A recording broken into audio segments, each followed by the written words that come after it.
अच्छा, क्योंकि आज स्पेसिफिकली हमने आपको पता ही हम ज़रा जोड़ी के हवाले से बात भी कर रहे हैं। मुझे ये बताएं कि शादी के बाद वैसे कितना आपको भी टाइम लगा था और कितना टाइम यूजुअली लगता है तकरीबन एक 3 दूसरे साल को समझने का? हाँ, तीन साल। आप लोग की माशाल्लाह से शादी को 19 साल हो गए।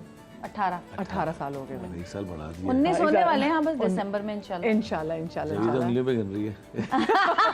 14 साल कहते हैं, मुशक्कत हो चुकी है। तो मुझे बताए कितना टाइम लगा कि आप लोगों ने कहा कि हाँ भाई हम एक दूसरे को ना तमाम तरह गलतियों अगर ये सवाल अगर किसी और से पूछे तो पता क्या कहते हैं, मैं तो बहुत छोटा सा था, जल्दी शादी हुई थी। मुझे समझ नहीं आई थी। मैं सर अम्मी ने दही लेने के लिए भेजा था, वहाँ पे काजी साहब खड़े थे, उन्होंने शादी कर दी, सामने घर में भी खड़ी थी। तो कितना वैसे आपको क्या लगता है कि आपको कितना टाइम लगा था किस चीज में? एक दूसरे को समझने में, अंडरस्टैंडिंग में आपको लगता है समझने में तो जो पहले शुरू में बड़े फड्डे हो रहे होते ना, फिर इसके बाद आप कहते हैं अच्छा भाई हम नहीं फड्डे तो हमारे मतलब जितनी भी आर्ग्यूमेंट्स होती हैं, लड़ाइयाँ होती हैं, वो तो आम सी है। वो तो बात पे हो जाती है, किसी वक्त भी अभी भी हो जाएगी, कोई टेंशन नहीं है, डरिएगा नहीं। हाँ, तो वो काफ़ी हो जाता है, लेकिन वो पर्सनल नहीं है हम लोग। मतलब किसी अगर इस ट्रे पे बहस है ना, बस यहीं पे ख़त्म हो जाएगी।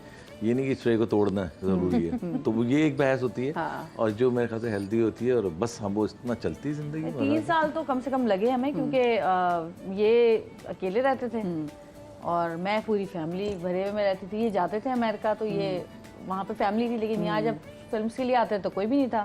दोस्त बाप थे, रैम्बो साहिबा वगैरह, शान वान ये सब। लेकिन एक वो होता है ना कि घर में हर वक्त सर पे कोई। तो एक दिन उन्होंने मुझे कह दिया, तुम क्या हर वक्त मेरे साथ चिपकी रहती हो, जब देखो सर पे मंडलाती रहती हो, कहीं और जाके बैठो। मैंने कहा भाई मुझे तो इतने बड़े घर में घबराहट होती है, मेरे तो हम तो बहुत सारे बहन भाई थे, 5 बहन भाई थे, यहाँ तो घर में कोई होता ही नहीं है, तो एक आप ही के साथ चिपकी रहूंगी। मैंने कहा जाना है। अच्छा, फिर उन्होंने शायद रियलाइज किया कि अब ये कहीं नहीं जाने वाली, इसलिए अब इसको बर्दाश्त करना सीख लो हर जगह। और फिर वो दिन जिंदगी का हम दिन था जो चेंज हुआ, हम दोनों साथ ज्यादातर जब ये खबरें देख रहे होते थे ना, तब होता था। मैं कहती थी अरे कुछ और लगाए ना क्या टीवी पे खबरें।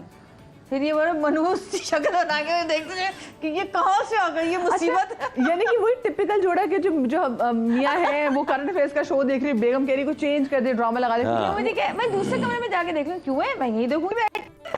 क्या बात है, ये मोहब्बत है ना। देखिए ना, वो चाहती है कि आप उनके साथ एंजॉय करें जो ड्रामा देखना चाह रहे हैं। एक बहुत मजे की बात है, एक मजे की बात ये है कि ये फिल्म करने जा रहे थे ना, तो मैंने इनसे कहा कि अच्छा आप हीरोइन कौन है आपके साथ? कोई हीरोइन नहीं है, मैं विलन हूँ उसमें। मैंने कहा अच्छा, विलन के तो ज़्यादा मजे होते हैं। हाँ सुने ना, उसके बाद बकरीद से पहले ऐसी मैं बैठी हुई टीवी पे ना, मूवी का वो ट्रेलर आ रहा, तो मैंने कहा सऊद आपकी नई मूवी का ट्रेलर आ रहा है, बड़े मजे से बैठ के देखे। अचानक मैंने देखा सऊद साहब खड़े हुए और 2 औरतें, एक बेहुदा नाच इधर हो रहा है और एक बेहुदा नाच उधर हो रहा है, और दोनों सऊद के साथ चिपक रहे, सऊद साहब क्यों खड़े बीच में। मैंने कहा आपने तो कहा था कोई हीरोइन नहीं है मेरे साथ। कहने लगे हाँ तो मैं बदमाश बना हुआ हूँ ना इसमें, ये तो ऐसी डांस कर रही है इधर। मैंने कहा भाई अगली दफा हीरोइन ले लेना, इन डांसर्स से बेहतर है। मैं बता रही हूँ जो वो होते थे ना, क्या कहते हैं विलन, उनके ज्यादा मजे होते थे। आप लोग मेरा बेइज्जती प्रोग्राम है। मेरी बातें हो रही भाई आप सेंटर ऑफ अटेंशन है। नहीं, आप तो सेंटर ऑफ अटेंशन बता रहे हैं। आप भी याद करें ना ऐसी बात अगर आपके पास है तो। हाँ, अगर आपके पास भी वाकई ये तो यकीन माने, मैं तो लास्ट प्रोग्राम किया था ना जो रो पड़ी थी, तो मैं आपके सौते फैन हो गए। वैसे भी हम आपके फैन थे, लेकिन फिर जिस तरीके से जवेरिया ने मोहब्बत का इज़हार किया, वैसे फ्रीक्वेंटली आप में से कौन ज़्यादा मोहब्बत का इज़हार करता है उस शो में? बहुत मजा। हाँ बहुत ही, हाँ बहुत। कौन करता है बातें? हम दोनों ही करते हैं, लेकिन दिल की बातें ज़रा मोहब्बत का इज़हार कौन करता है? नहीं, दिल की बातें तो हम लोग वैसे सारी बातें कर लेते हैं, दिल की भी। भाई इनसे कभी कह दो ना कि आप बिल्कुल भी रोमांटिक नहीं है, तो पता क्या कहेंगे, पूरी जिंदगी गुजार दी तुम्हारे साथ और किस तरह रोमांस दिखाऊं। ये क्या जस्टिफिकेशन है कि मैंने जिंदगी गुजार दी है? नहीं, रोमांस देखिए, जो हमारी जिंदगी इट्स नेचुरल लाइफ, ठीक है। इसमें आप ड्रामेबाजी नहीं कर सकते। हाँ, फूल लिया, ओ मैं आपसे बहुत प्यार करता हूँ, पीछे किसी लड़की वाला से नहीं, आज क्या कर रही हैं आप? उसको आगे, हमारी जो लाइफ है ना ऐसी है, आमने सामने दोनों एंजॉय करते हैं, खुश होते हैं, केक भी काटते हैं, फूल भी लाते हैं, खाने पे भी जाते हैं, एंजॉय भी करते हैं। और मतलब हम दोनों की सबसे जो मैं एंजॉय करता हूँ अपनी फैमिली को, जब हम यहाँ से जाते हैं कहीं घूमने फिरने, तो एक ही कमरे में होते हैं, ये भी, मैं भी, बच्चे भी, तो हम उसको एंजॉय करते हैं क्योंकि वो कोई टाइम नहीं आता ना। बहुत मजे की और लड़ाइयाँ लड़ते भी रहते हैं, बच्चे भी शोर मचा रहे हैं, हम भी उसको एंजॉय भी करते हैं। तो वो टाइम जो होता है मेरे लिए सबसे बेस्ट टाइम होता है कि हम सब साथ होते हैं। बच्चों की सब चीजें कौन ज्यादा मानता है, मतलब जब ये आप ज्यादा मानते हैं ये ज्यादा मानते हैं, सऊद भाई सरेंडर कौन करता है बच्चों के सामने? मेरा रोल जो है ना वो ये जो एक मिसाल नहीं देना चाह रहा था कि मैं उसको बताऊंगा जब हालात ख़राब होंगे, समझ तो गई होंगे। तो मेरा वो रोल है। तो मुझे ये कहते हैं आपने कुछ नहीं कहना किसी को, तो मैं किसी को कुछ नहीं कहता, यही डील करती हूँ दोनों से। तो यही जो भी करना है, पैम्पर करना है, बात माननी है, सुननी है, कहना है।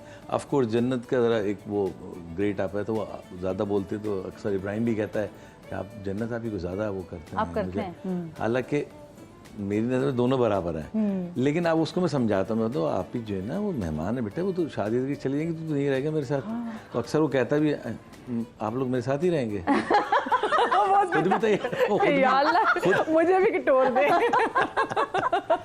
तो ऐसा होता है, लेकिन समझदार होता जा रहा है, बड़ा होता जा रहा है, तो बच्चे समझदार हो जाते हैं, समझने शुरू हो जाते हैं। लेकिन मैं देख रही हूँ आज आप लोगों की जितनी प्रोडक्शन जा रही है तो उसमें भी जन्नत और आपके बेटे का भी नाम आ रहा था, तो बच्चों को भी इतना इंटरेस्ट है जितना आप लोगों को हर चीज का मतलब बच्चे प्रोडक्शन देखते हैं, गलतियां निकालते हैं, बताते हैं, कभी कभी ऐसा भी करते हैं कि ये यहाँ पे ये गलती हुई है, यहाँ पे ये हुई है, यहाँ पे ये कभी हुई है। अक्सर और गलतियों से भरा प्रोग्राम देखते हैं। बच्चों को शौक है, लेकिन बच्चों को कुछ दूसरे टाइप का शौक है। जैसे कि इब्राहिम जो है वो CGI और VFX पे है, और उसमें वो अपनी एक्टिंग करता है, वो अपनी वीडियोस खुद बनाता है, सब करता है, खुद स्पाइडरमैन बना हुआ उड़ रहा होता है। तो उसको वो दूसरी है, लेकिन वो पाकिस्तानी ड्रामा से कितना मजा आता होगा ना जब आप देखते हो कि आपके बच्चे मतलब इतनी छोटी उम्र से उनकी एक अपनी अप्रोच है, उनका एक अपना दिमाग है और वो उसको फॉलो कर रहे हैं and they doing pretty good in it. तो मतलब कितना फख्र होता होगा, क्या लगता है कि हाँ भाई लाइक अब now I can go in peace कि बच्चे मेरे जो है ना अभी से इतने समझदार हैं। इब्राहिम का तो एक चीज़ बिल्कुल फोकस है कि मैंने ये करना है। जन्नत का ये है कि जन्नत जो करना चाह रही है वो मैं नहीं चाह रही कि वो करे, लेकिन और जन्नत क्या करना चाहती है? वो साइकोलॉजी पढ़ना चाहती है, उसको बहुत शौक है। वो बहुत अरसे से ना, वो वैसे भी बुक्स के अलावा जब नहीं थी वो तब भी पढ़ती थी साइकोलॉजी, लॉ ऑफ अट्रैक्शन और ये सारी चीजें। साइकियाट्रिस्ट बनना चाहती है। तो फिर आप लोग क्योंकि वो पता है क्यों बनना चाहते हैं, हम दोनों को देखने के बाद कहती इलाज यहीं से शुरू करूंगी, तो हम दोनों दो पेशेंट घर में हैं, तो कहती है ये करूंगी। लेकिन ये कि उसका सिंगिंग बहुत अच्छी है, उसकी बहुत अच्छा गाती है। BTS जो कोरियन म्यूजिकल बैंड है, म्यूजिकल बैंड कोरियन, वो उसका वो उसकी डाई हार्ड फैन है और बहुत उसको पसंद है, कोरियन गाने गाती है। अच्छा समझ, अब आई एम श्योर कि इन बच्चों को कोरियन समझ भी आने लग गई होगी। हाँ वो समझ आती है, जाहिर है, वो गाती भी है पूरा वो। और आप ये समझे कि उनका एनसाइक्लोपीडिया ही है, वो सब बताएगी आपको कि ये जो 7 लोग हैं, वो देखे ना तस्वीर भी बनी हुई है। हाँ, ये जो 7 लोग हैं ये कहाँ से शुरू हुए, इन्होंने क्या क्या कुर्बानियाँ दी, क्या क्या हुआ, इनके सब कुछ पता है। वो कितना अर्न करते हैं, कितना लोगों पे वो करते हैं। आजकल के बच्चे माशाल्लाह बहुत बड़े तेज है। अगर हमें भी बच्चे ने पूछा था तो हमें बैक स्ट्रीट बॉयज का सब पता होता था।